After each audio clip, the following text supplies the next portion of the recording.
This project under the crow, we're going to try to make hot because we're getting kind of cold.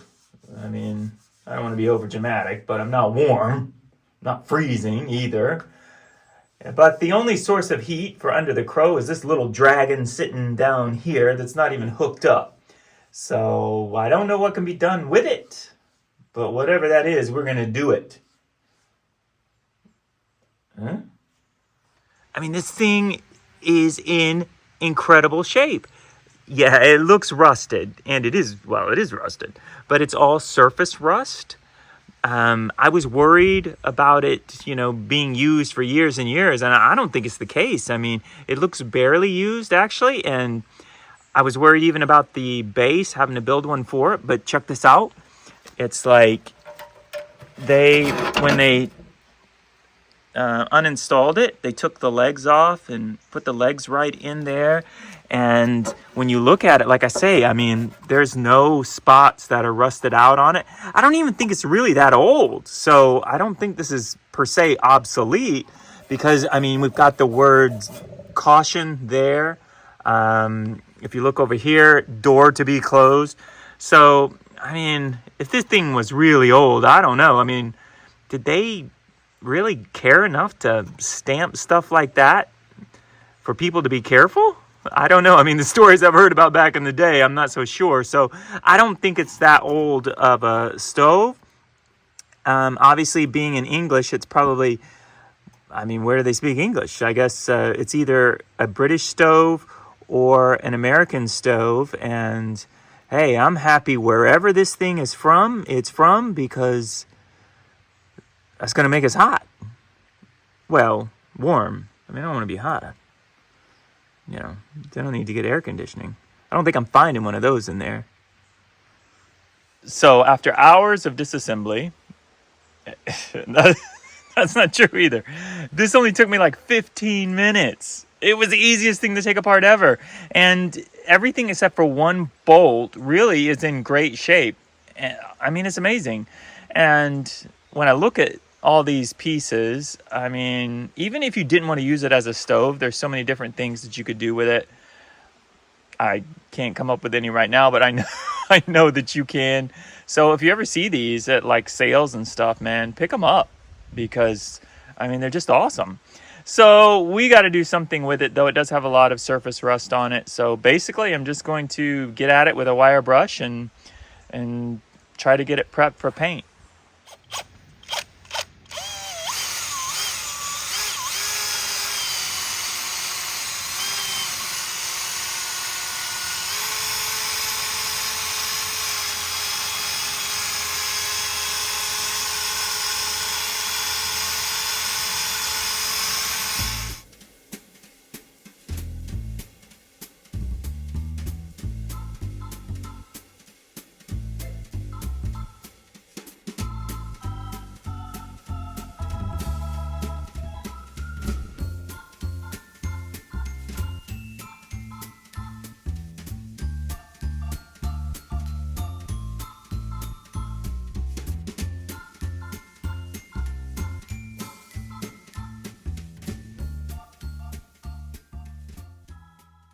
So I don't know who made this stove, but as I was cleaning it up, I see on this front door mount the initials TP stamped all into it in like 6 places all along here.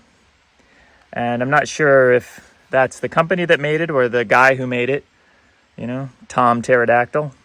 The P is silent. I don't know. But maybe you do. I'll probably try to look it up a little bit later and figure out where this stove actually came from. It'd be cool to know, especially if it's from the dinosaurs.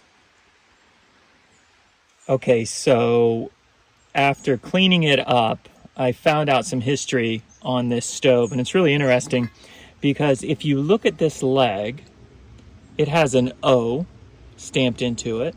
In fact, all the legs have O's stamped into them. And then when you look at the base, that has an M stamped into it, which shows me that O attaches to M, which attaches to X, which attaches to T, So basically, this is the ultra rare mid to late 20th century you do it yourself stove, you know? So this is not an old stove. It explains why it was so easy for me to take it apart, because it's not old. It was just something more recent. But, you know, it's valuable to me. In fact, I feel better that we're not taking an old stove away from its original condition. Now, we're going to paint it a couple of different colors because that's the colors the hardware store had. And that's the way it works. And this is not going to be like a Mona Lisa, unless Leonardo, his real passion was painting wood stoves. We're just going to kind of get this in good, serviceable condition. So it's more of a workeration than a restoration.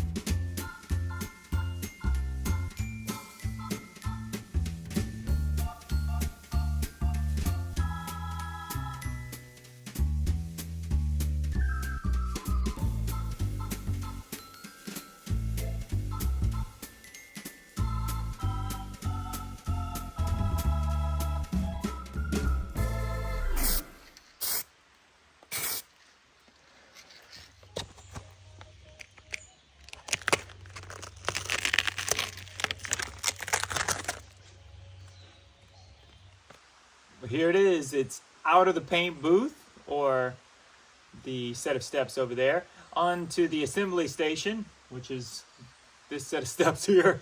And yeah, I think what is really cool about it is Ray made this awesome little stencil of a crow, and then I proceeded to mess it up by not taping it down. So I had to do a little bit of freehand work with it, repair work to the crow. His feathers look a little ruffled, but hopefully, you know, she won't notice too much.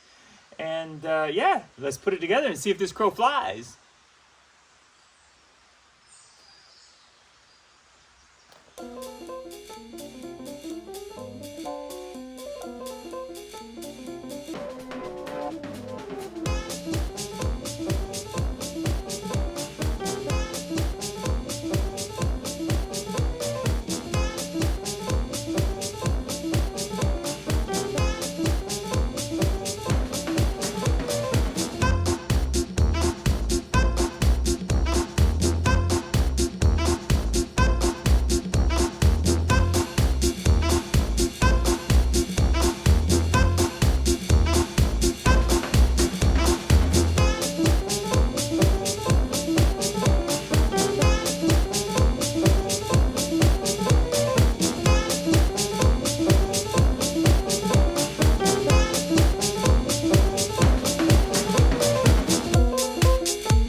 Okay.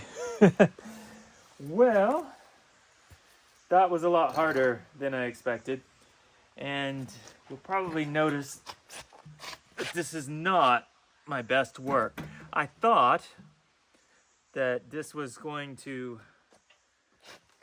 work out right. I looked at these several times, but they're wrong. So I'm just going to leave them alone for right now because it has started to pour rain outside. It is supposed to rain for several days.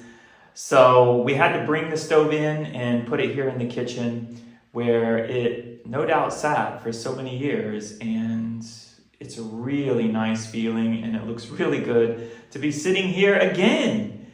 But we can't use it yet. We still have a lot of work to do. We've got to seal it to make it efficient. We've got to inspect the flue. We've got to hook it up to the chimney. We've got to put a chimney cap on. And we've got to fix these crows.